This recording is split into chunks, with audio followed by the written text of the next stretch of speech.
আপনি এগুলো গাছ কতদিন হয়েছে লাগা আপনার? অনেক পিঁপড়ে ধরছে তো মনে হচ্ছে। গাছ লাগা আমার ৩ মাস ১৫ দিন হলো, ১৫ দিন। ৩ মাস ১৫ দিনে পিঁপড়ে এত বড় বড় হয়ে গেছে। হুম। এটা কেমনে কিভাবে আপনি যত্ন নিছেন? এই যত্ন এটাতে খুব পরিশ্রম দিতে হয়। মানে অল্প কিছুদিনের মধ্যে ফল দিতে গেলে অনেক যত্ন করতে হয়, অনেক খরচ আছে। তারপরে এই যে দেখতে পাচ্ছেন কত সুন্দর সুন্দর করে কাজ করা আছে, এই যে ঠেকা বানা আছে, তারপরে স্প্রে দিতে হয়।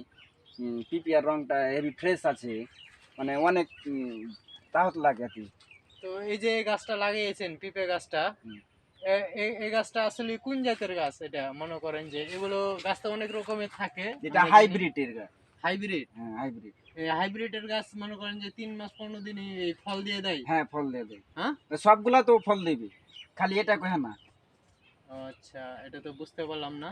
তো আসলে এটাতে খরচ কিরকম হয় এরকম একটা বাগান তৈরি করলে? খরচ মানে গাছ হিসাবে কথা, মানে একটা চারা নিতে গেলে মিনিমাম ৪০ থেকে ৫০ টাকা লাগে। এই সাইজের একটা চারা নিতে গেলে ৪০ থেকে ৫০ টাকা লাগে। আর অতি অনেক খাটনি আছে, মানে পরিশ্রম খুবই। আর বেড করে দিতে হয়, আবার পাঞ্জরে অনেকগুলা মাটি দিতে হয়, মানে পানি যেন না ধরে থাকে।